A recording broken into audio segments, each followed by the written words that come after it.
আকাশ জুড়ে মেঘ বৃষ্টির নকশা এঁকে এবার দুয়ারে কড়া নাড়ছে ঈদুল আজহা। তাই ঈদের ছুটিকে সামনে রেখে দেশের আবহাওয়ায় বড় পরিবর্তনের আভাস দিয়েছে আবহাওয়া অধিদপ্তর। ঈদের দিনও দমকা হাওয়া, বজ্রপাত ও বৃষ্টির প্রবণতা অব্যাহত থাকবে বলেও জানানো হয়। অলিউল রনির রিপোর্টে বিস্তারিত। ঈদ আনন্দের রঙে যখন গড়ে ফেরার পালা, ঠিক তখনই আকাশ লিখছে অন্য এক গল্প। আর প্রকৃতি যেন এবার ঈদকে সাজাচ্ছে ভিন্ন এক রূপে। রোদের ঝলকানি পেরিয়ে দিগন্ত জুড়ে জমেছে কালো মেঘ, বাতাসে মিলছে বৃষ্টির আগমনী সুর। আর দূরের আকাশে বিদ্যুতের চিকচিক আলো যেন প্রকৃতির নিজস্ব ঈদ বার্তা।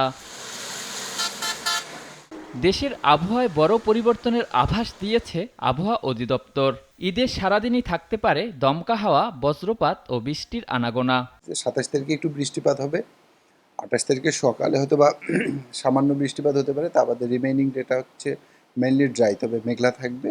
এবং 29 তারিখে আবার বৃষ্টিপাতের পরিমাণটা একটু বৃদ্ধি পেতে পারে। আবহাওয়াবিদরা বলছেন, দাবদাহের ক্লান্তি কমলেও বৃষ্টির কারণে বাড়তে পারে ভোগান্তি। বিশেষ করে ঘরমুখ যাত্রী, কোরবানির পশুর হাট ও ঈদের নামাজ আদায় হতে হবে সতর্ক।